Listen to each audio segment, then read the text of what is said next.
Hey everyone, okay, so today I'm going to be talking you through my favorite pressed powders for the buffing technique. Now you can use a loose powder for the buffing technique, but it does need to have color to it. It can't be translucent, doesn't work the same way. So let's make a start. These are my favorite ones. If you have a favorite drugstore, pop it into the comment section below. We'll all read it and we'll be very pleased. So let's make a start. First one is by Makeup Forever, which is Velvet Finish. This is amazing. This comes in so many different colors, but the texture of these is really finely milled. So I'm just going to get in really close and show you. Now that's shade 23. It's a really light shade for those of you with light skin tones, but Makeup Forever go much deeper as well. So this shade is 05.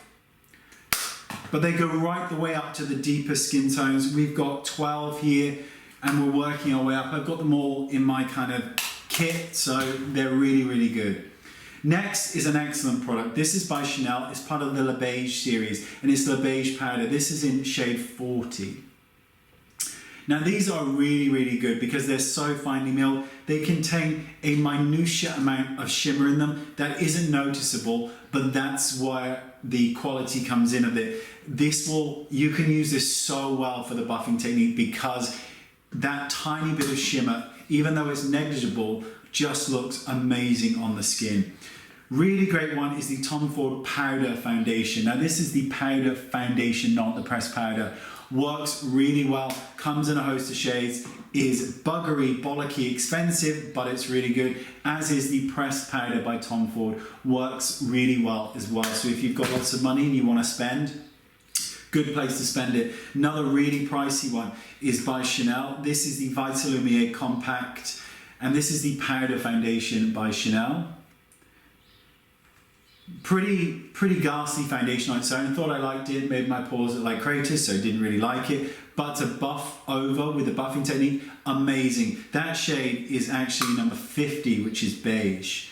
Amazing powder for the buffing technique. It's Charlotte Tilbury's Airbrush Flawless Finish Powder. This is shade 2. I tend to use this and Le Beige the most because it's just amazing. This has a bit of rose wax in it that gives it that completely non-cakey finish. So it's absolutely amazing. Those are the products I use the most. Now there has been some comments about the Nars Pressed, which is a translucent crystal, which is this one here.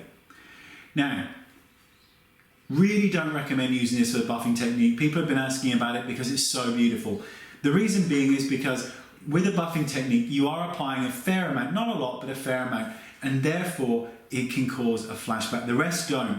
This can cause a flashback. Sometimes what I will do with this, because it's such a beautiful powder and it has such a great finish, is I will place this just slightly underneath the cheekbones, really lightly, just for a bit of a kickback in the camera to really sharpen things up. But that's about all I would kind of use it with. And that, my glorious people, is my favorite powders for the buffing technique. Gonna be doing more videos on this, on techniques and all the other stuff coming up, and your questions answered on it, because I know there's a lot. But otherwise, see you all soon. Bye-bye.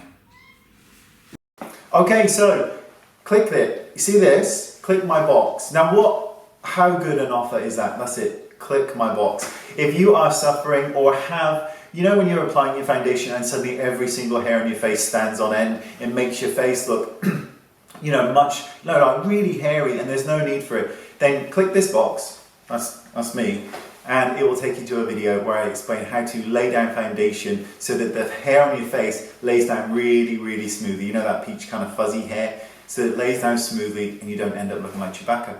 Thanks so much, bye bye.